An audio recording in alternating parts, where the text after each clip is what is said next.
Thank you all for joining me today. My name is Sharina Babb. I'll be your host today.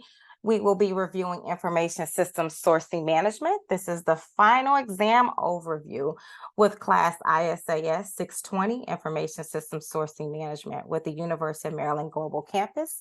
Today is August 1st, 2023.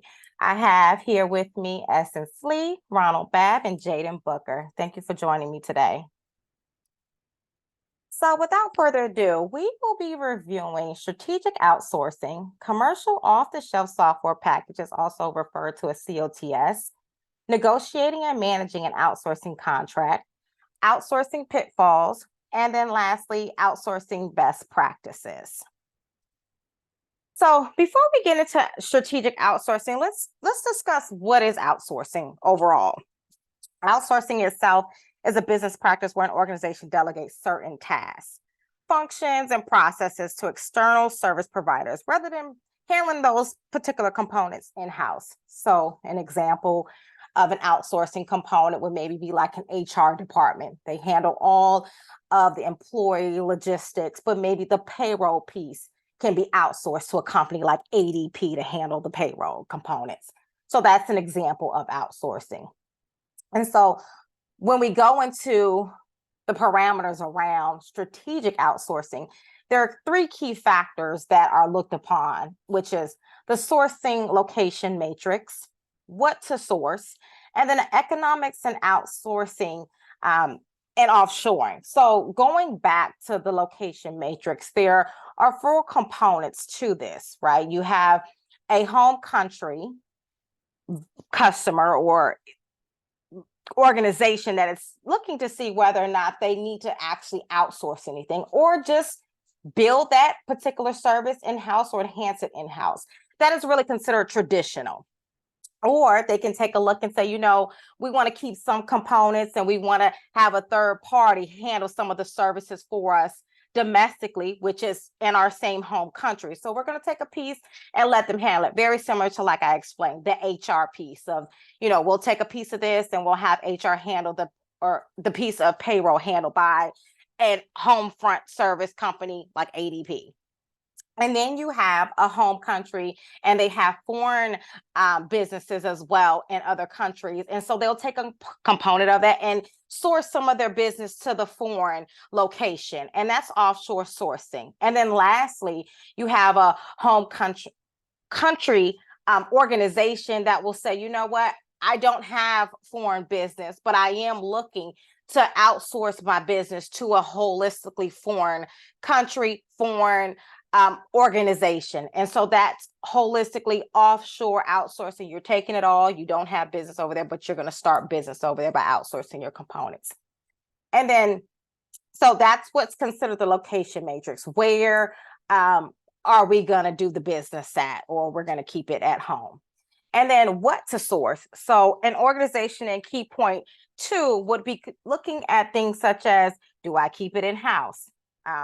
Which work should be done by others? Why not outsource everything? So these are some of the questions that they would be asking internally to decision on what their approach would be for that business to be outsourced. And then lastly, in key point 3, we have the economics of outsourcing and offshoring. So as with any organization, you know, you're looking at the bottom dollar, right? So is this going to get me a return on my investment, right? What is my financial health going to look like by either keeping this in-house or outsourcing that? Is the productivity going to increase? If the productivity increases and the cost of me outsourcing is decreased, then that's a return on my investment. So some of those factors are key in what they're looking at on the economic of outsourcing. Any questions so far? Okay. So we'll go into commercial off-the-shelf software packages, also referred to as COTS. So these programs, and I mentioned one already, which was like the ADP and things of that matter. This is actually like software. These are, you know, it range from small packages for general consumers, or they can also have the commercial standards available softwares for commercial business. And some of these examples, and you all may be familiar with them as like the Microsoft Suite, QuickBooks, PeopleSoft, SAP Enterprise Resource Planning. And one that I wanted to mention, because it's very new for me, but it also resonates to a commercial software package, which is Salesforce. And Salesforce is commonly known for like customer service base, but they are revamping to be able to be part of like the healthcare services as well. That is an off-the-shelf type of software packages that can be customized. And with these type of softwares, they're customizable applications essentially to meet the needs of businesses. So those are just some examples. And so what an organization will look at is say, okay, do we want to build software in-house, maybe with our current engineers, or do we want to leverage some external software and do a little customization, or just use the off-the-shelf software that they provide us and maybe tweak it a bit, or that already serves our purpose? All righty. Any questions, comments? I do actually have a question. Sure. You referred to outsourcing earlier. Mm-hmm. In your company today, are there areas that are outsourced, and what type of outsourcing is it exactly? Oh, good question. Thank you for the question, Jaden. Yes, we actually have outsourcing components within our organization today. And it's funny you brought that up, because I just brought up the Salesforce component, and other areas of our organization have leveraged that particular software as well. That is actually COTS type of application. And so we, at once a point in our prioritization, we had an in-house application that was built, and we turned around and outsourced and leveraged a vendor to utilize, and which we consider that domestic outsourcing. And we actually have begun to transition to leverage this COTS software for outsourcing our business versus having the in-house traditional bill occurring. And that in itself, to answer your question and what type, that is a COTS outsourcing leverage software package. But we also have some leverage of outsourcing, which is more around call center customer service. And that is utilizing resources in the Philippines to handle some of our customer service calls. So they allow us to offset on our hours, being that they're in a different time zone. So that's another example of an outsourcing opportunity that we do within our organization. Thank you for the question. Thank you. Thank you for clearing up that gray area with me. You're welcome. All righty. So let's go into negotiating and managing an outsourcing contract. So key parts of IT outsourcing contracts are key, right? You want to make sure that the scope of service is clearly described. This is very relevant as it relates to what you're asking for and what that vendor provides you. Those timeframes are met for your implementation, because if it's not, it's going to be a cost to you, and then it's going to be a delay, right? So, and most times when the requirements continue to change, and you don't want this, or you thought you wanted that, and you're not, it's not being delivered, and that extends your scope. That's going to extend your costs as well. So the scope of what you're asking for in service needs to be clearly defined, and then who's responsible for what. Anytime you have projects, the customer is responsible for tasks, and the vendor is as well. So that clear RACI, the RACI needs to be defined as far as who's responsible. And then other key areas is the deliverables, right? The contract should carefully, explicitly describe the tangible products that you want your vendor to deliver to you. What exactly are you asking for? Is it software? Is it service that you're looking for? You want that to be explicitly defined as far as what you want your deliverable to be. And then controls, different provisions and responsibilities. All those components need to be documented. The internal controls, the retention plans, the insurance coverage, compliance controls that needs to be in place. That needs to be defined. And if they don't have it, that needs to be part of the contract to ensure that those needs that you want and your vendor to be available to you. I can give an example for this. In my organization, we were outsourcing to a vendor, and they had to have certain level background checks done in order to get a level of our services. Until they clear background checks of those particular employees that was going to service us, we did not move the business over to them. So those controls are in place, and those follow legal compliance, litigation, and contracting rules that we need to make sure we establish. And then subcontracting.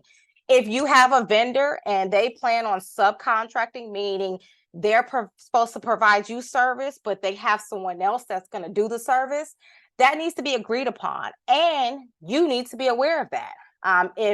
If they don't disclose that to you, and in your contract it explicitly says you cannot subcontract, and they tend to do it, that's a breach of contract. So you need to make sure that's clearly defined in your contracts.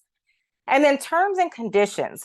The contract deals with issues, pricing, what are, incentives, any type of penalties, dispute resolutions, right? So if they are not meeting your KPIs, they are not meeting the level that you agreed upon, all of those terms and conditions, if they are not meeting, means they are not meeting the contract needs. And then from there on, if they're not meeting your contract needs, you should be able to have some type of provisioning in there for termination, right? So an exit plan, because not all contracts and outsourcing goes 100% well, and sometimes they fail. So you need to have an exit plan. Your business continuity plan is your terms and conditions. And then lastly, service level agreements. So SLAs kind of hit near and dear to me with any contracting. And I speak to this because even in my personal career path today, I live and dream this all the time when it comes to severity levels of issue management. So when we deal with service level agreements, for example, if you have, and this is the issue management world, issues that are critical, high, medium, low, and your vendor is supposed to be handling these issues, and say, because they are outsourced for that application perspective, you want to make sure that in your contracts it explicitly defines the level and what manner and turnaround time they're supposed to be handling your issues, because at the end of the day, you have a business to run. So your contract needs to explicitly define that. And if it does not, then you need to make sure that those are measures that are handled to how to get them back on track with handling service level agreements. All righty. Any questions, comments before I go on? Yes, Sharina. Sure. So what is your approach with dealing with the vendor that is not meeting the contract needs and the SLA? So thank you for asking that question. I actually just have come off of a long project and getting a vendor back on track with meeting those SLAs. So for me, the first approach would be ultimately to sit down and make sure I clearly understand what that contract says. My vendor management team understands what that contract says. And then also I come with stats. So to the point is, I'm reading to understand the contract, I'm pulling stats, and then I'm having a sit down with my vendor.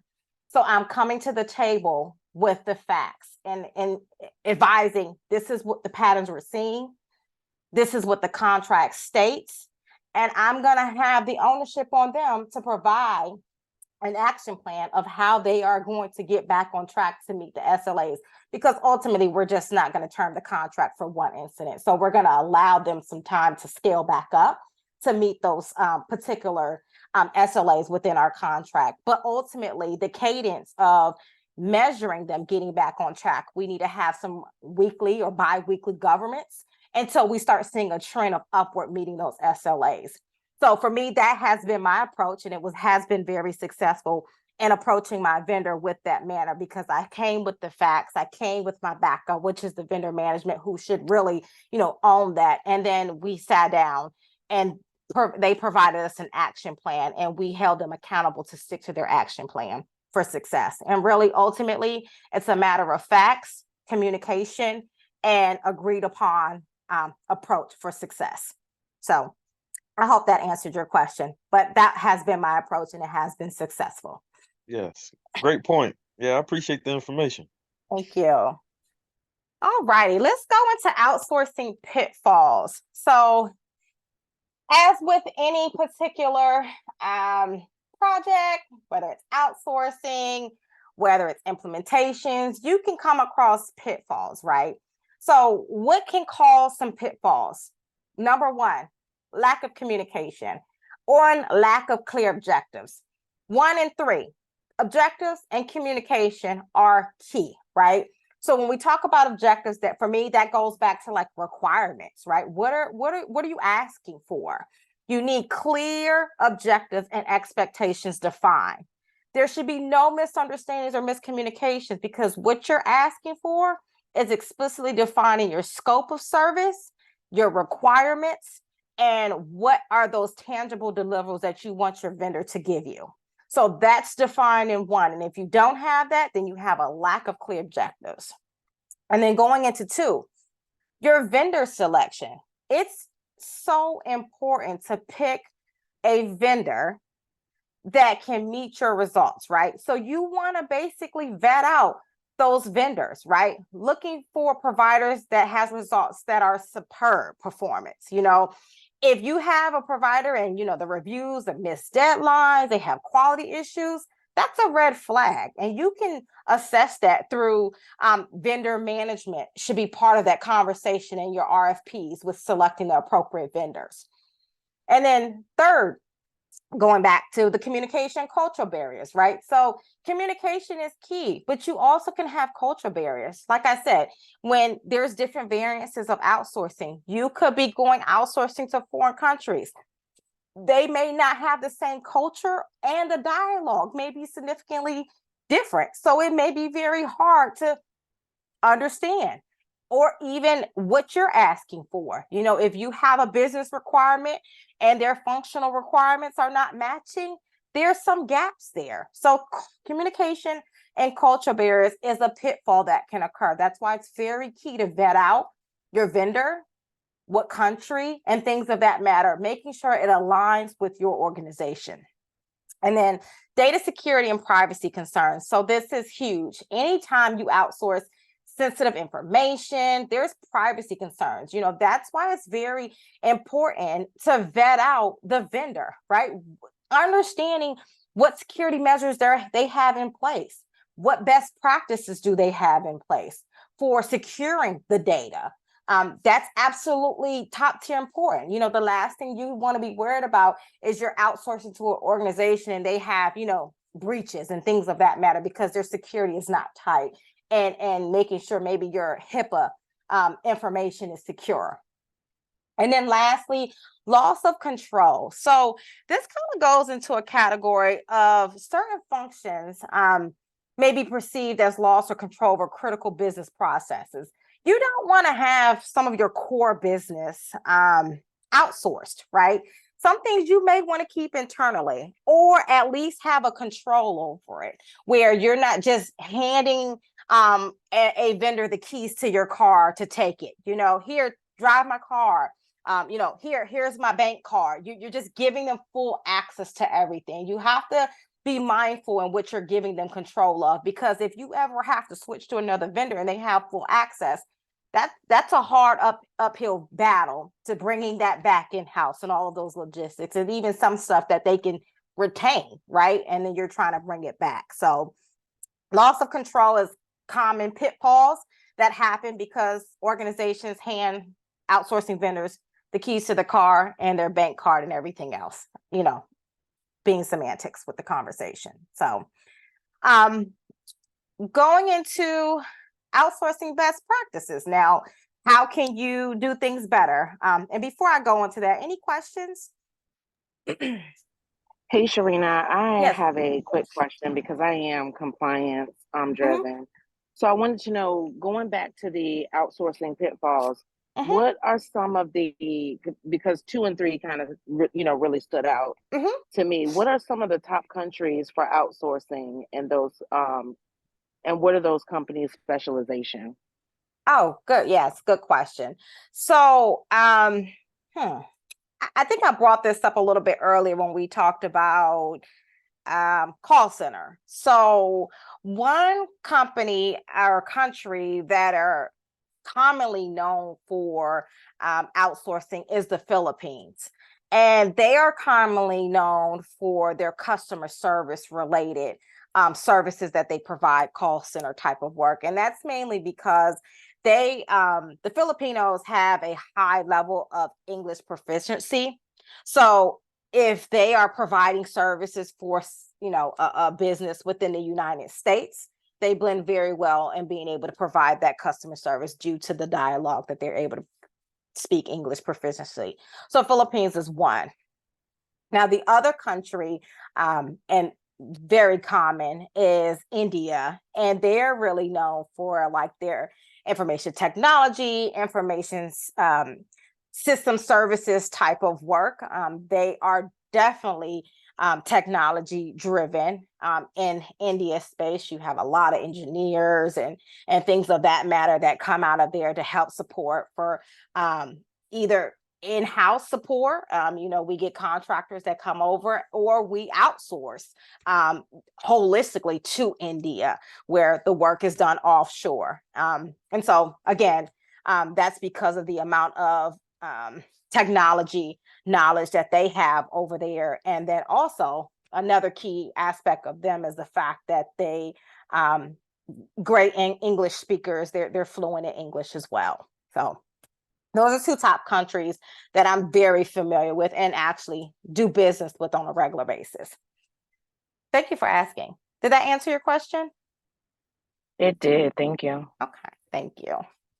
So lastly, we're going to go into outsourcing best practices. So when we look at outsourcing best practices, we are looking at it from a perspective of making sure clearly defined objectives are being vetted out, thorough vendor evaluation, effective communication, cultural alignment, data security measures, monitoring performance, and gradual implementation. And then lastly, you need to retain your core competencies in-house. And we talked about that. As it relates to ensuring that those particular businesses, as far as retaining your core, you're not giving your key knowledge or key particular functions within your organization to another business. So you want to keep those in-house. And then also when like data security measures, that kind of talks about with you being compliance, right? Data security, that goes along with compliance, which you mentioned, Essence. Prioritizing data security and privacy. 100%. You got to make sure that your members, your customers' information is secure, but mostly your business needs to be secure, right?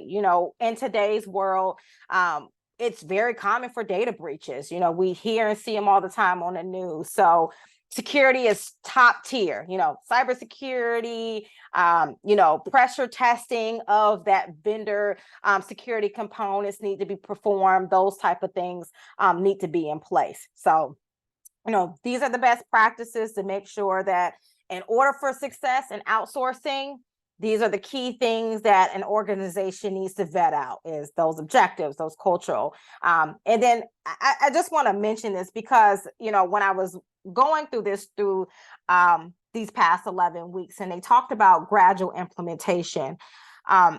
It's common sometimes for an organization wanting to cut over to an outsourcing vendor in a big bang or so, right? That can be very dangerous, right? Because you're kind of setting yourself up for all or nothing.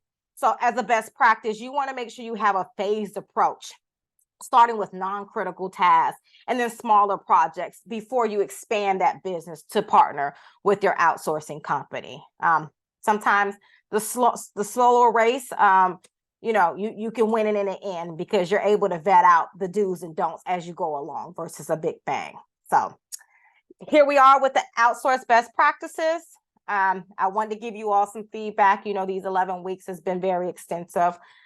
We actually had a lot of learning that we've done here for my presentation at Roundtable today. I want to give you some of the references that I pulled in to be able to put this together. And I appreciate all of your feedback, your questions, your comments. And before I wrap it up, I just want to make sure I know you all had some questions. Just want to make sure you didn't have any open-ended questions before we wrap it up. All righty. I'll take silence as a no. I hope you all learned all about or just enough to be dangerous in outsourcing. And I wish you all the best. Thank you all so much. Have a great day. Thank you. Thank you, Sharina. Thank you. Thank you.